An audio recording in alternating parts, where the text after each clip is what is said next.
이승현 집사입니다. 민수기 33장입니다. 모세와 아론의 인도로 대우를 갖추어 애굽을 떠난 이스라엘 자손들의 노정은 이러하니라. 모세가 여호와의 명령대로 그 노정을 따라 그들의 진행한 것을 기록하였으니 그들의 행진한 대로 노정은 이러하니라. 그들이 첫째 달 15째 날에 람셋을 떠났으니 곧 6월절 다음 날이라. 이스라엘 자손이 애굽 모두 사람의 목전에서 큰 권능으로 나왔으니 애굽인은 여호와께서 그들 중에 지신 그 모든 장자를 장사하는 때라. 여호와께서 그들의 신들에게도 벌을 주셨더라.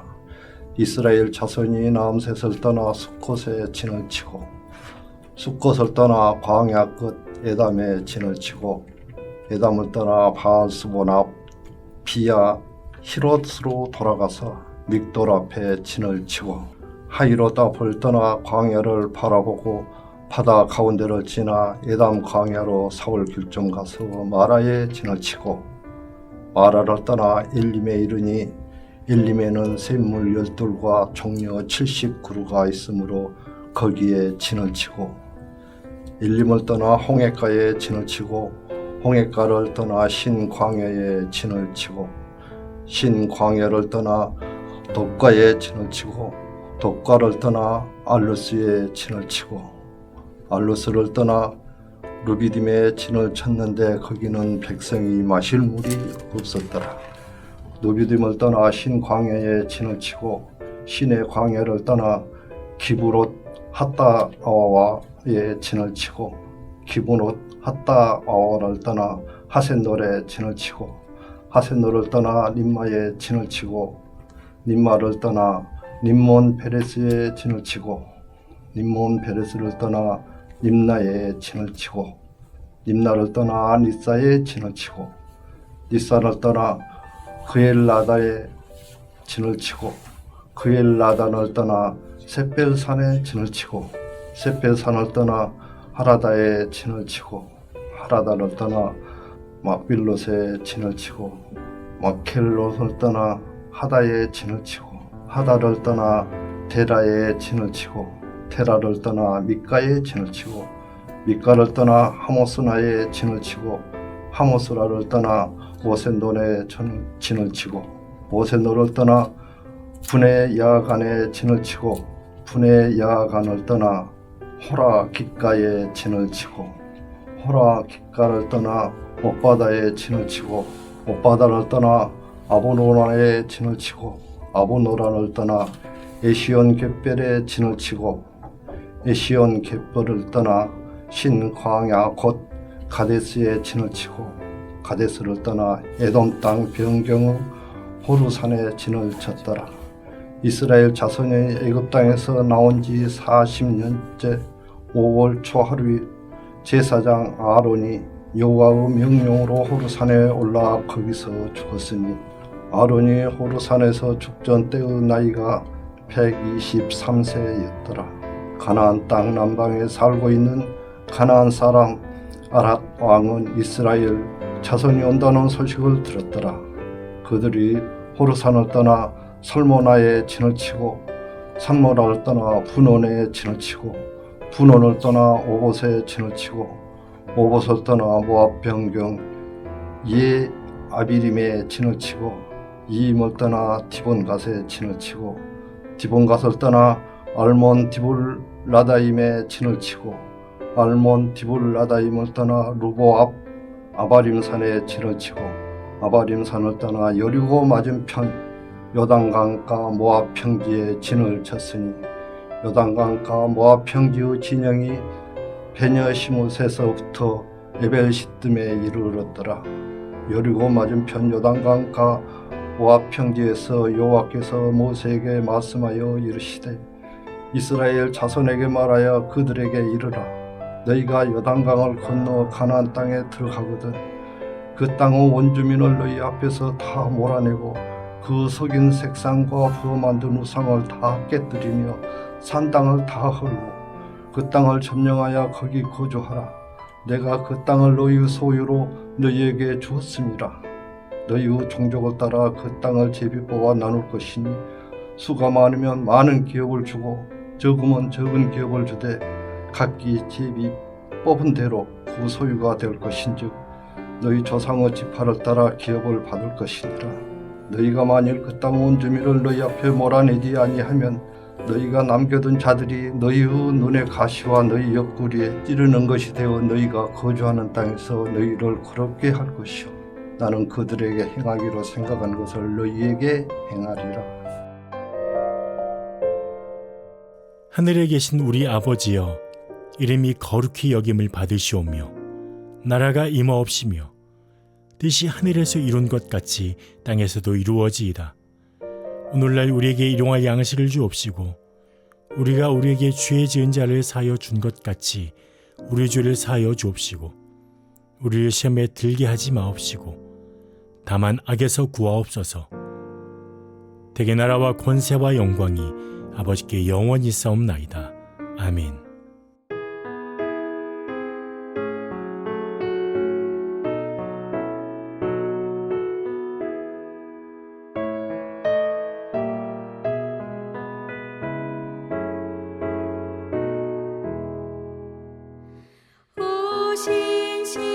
신실하신 주 내 아버지여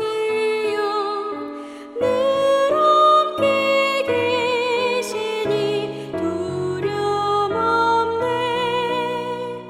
그 사랑 괜찮고 날 지키시며 어제나 오늘이 한결같네. 오 신실하신 주, 오 신실하신 주, 날마다 자비를 베푸시며 일용할 모든 것 내려주시니 오 신실하신 주 나의 구주. 봄철과 또 여름 가을과 겨울 해와 달 별들도 다 주의 것 만물이 주 영광 드러내도다. 신실한 주 사랑 나타내네. 오 신실하신 주, 오 신실하신 주, 날마다 자비를 베푸시며 일용할 모든 것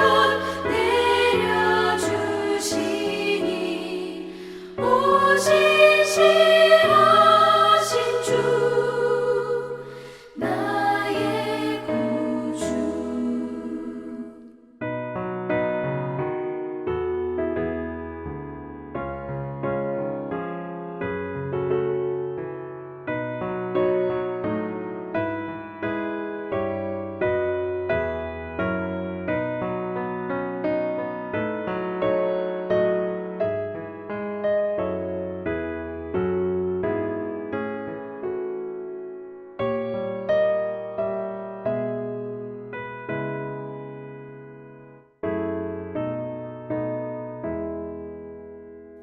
내 죄를 사하여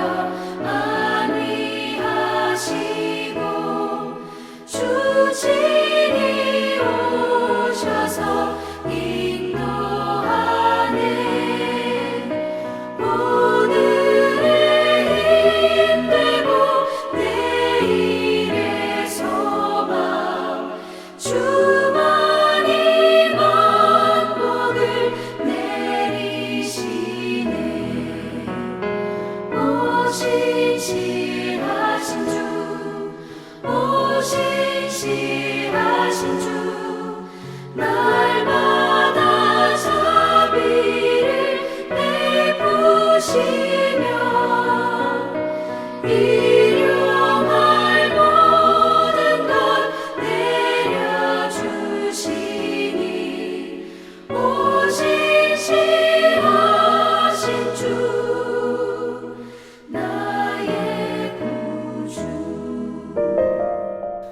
함께 나눌 하나님 말씀은 출애굽기 35장 1절에서 19절까지의 말씀입니다.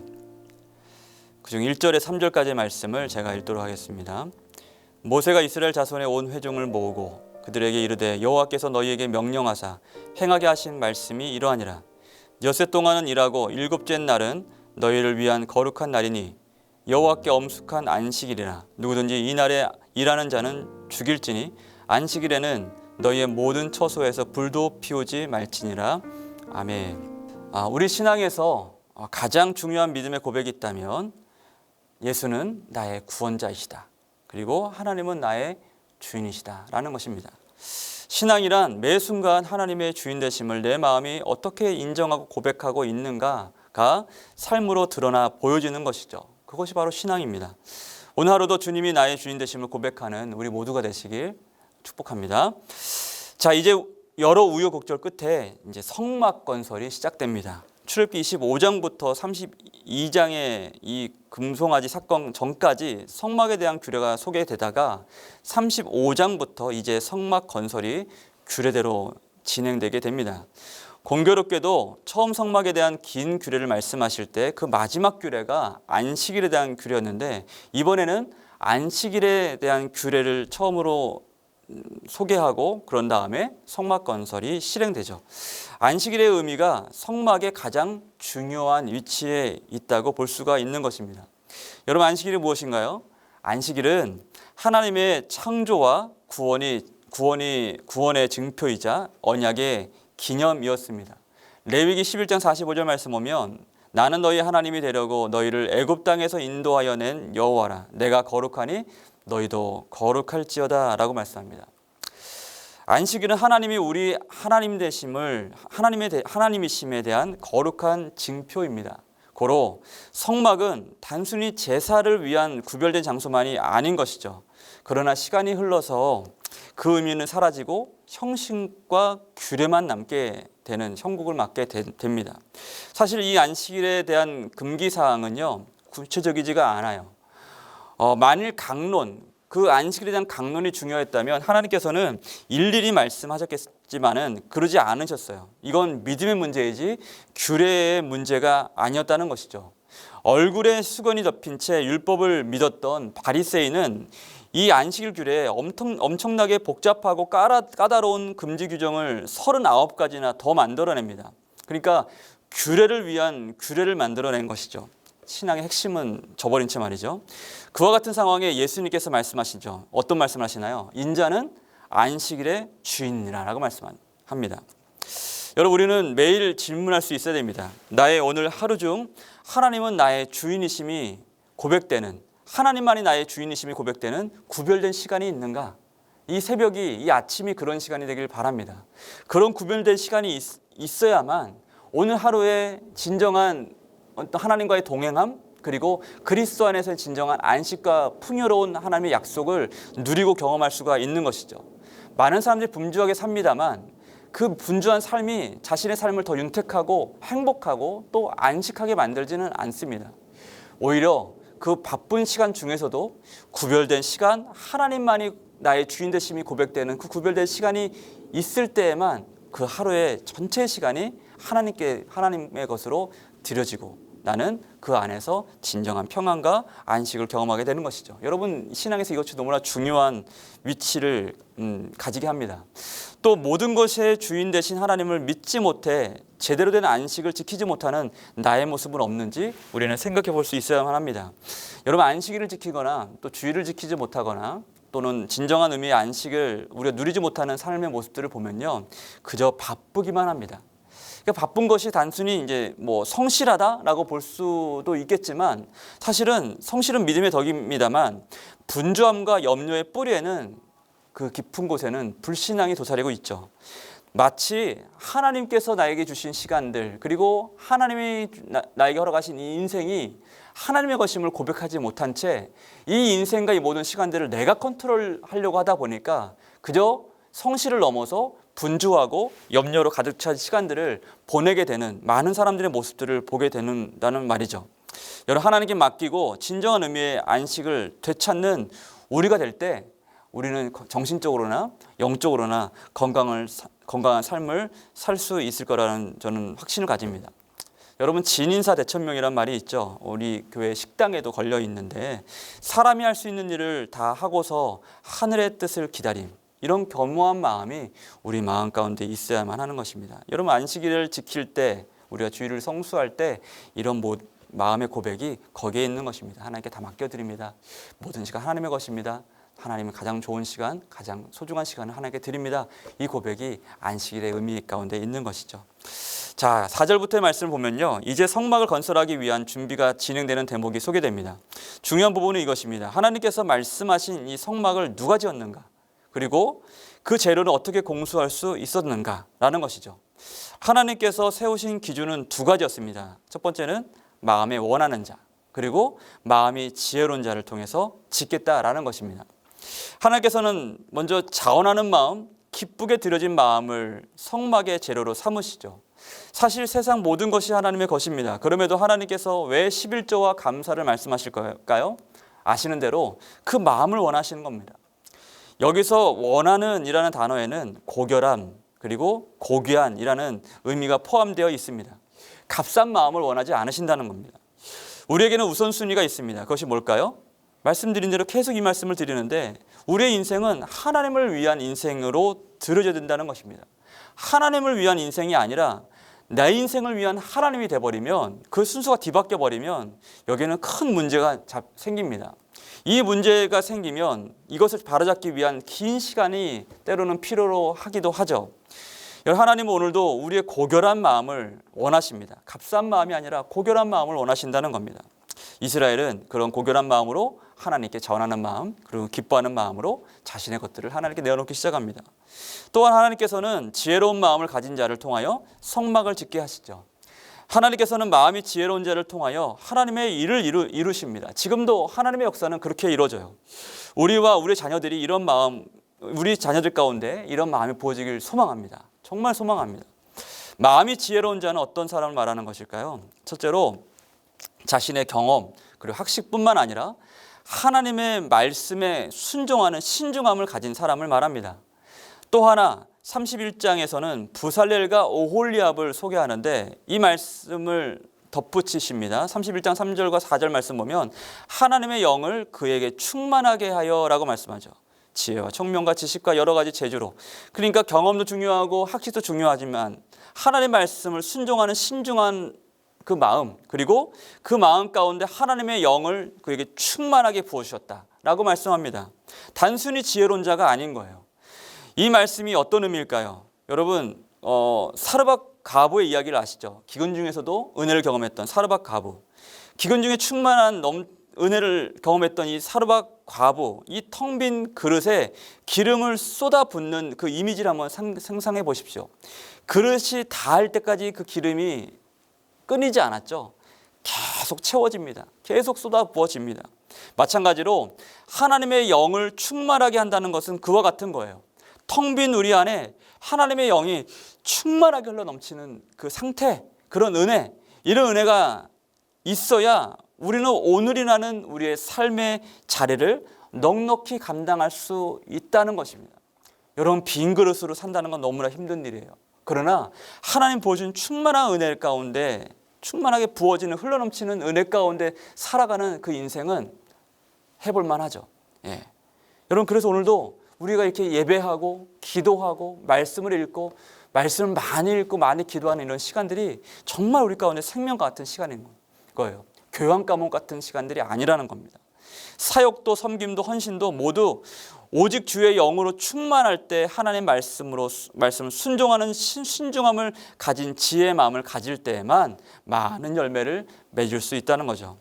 여러분, 말씀 마무리합니다. 다시 처음 질문으로 돌아가면 좋겠습니다. 그것이 무엇일까요? 하나님이 나의 주인인가? 오늘도 나의 주인이 하나님이신가? 이 고백에 이렇게 고백했으면 좋겠습니다. 하나님, 나의 주인은 오직 하나님이십니다. 이런 고백이 있었으면 좋겠어요. 이런 고백 안에 진정한 안식이 찾아들기 시작합니다. 또한 우리의 마음이 하나님을 기뻐하고 또 주를 위한 인생으로 나의 인생을 즐거이 드려질 때 하나님의 영을 우리 가운데 충만히 부어주셔서 우리 맡긴 사명과 우리의 삶 가운데 놀라운 은혜의 열매들로 가득히 하나님께서 채우실 줄로 믿습니다. 아무쪼록 이런 믿음 가운데 승리하고 복 있는 삶 되시길 주님의 이름으로 축복합니다. 기도하겠습니다. 고마우신 아버지 감사합니다. 우리 사랑하는 귀한 성도들 오늘도 주 안에서 진정한 믿음의 안식을 경험하게 하여 주시옵고 하나님 우리의 모든 것이 되시고 우리의 인생의 주인 되신 것을 기억함으로 분주하지 아니하고 염려하지 아니하고 오직 우리의 모든 것들을 하나님께 맡긴 채 평안한 가운데 승리하는 하나님께 날마다 우리 모든 것들을 하나님께 드리기에 넉넉한 마음으로 하나님께 나아가는 우리 모두 될 수 있도록 하나님 우리의 믿음을 새롭게 하여 주옵소서. 감사드리며 예수님의 이름으로 기도드립니다. 아멘.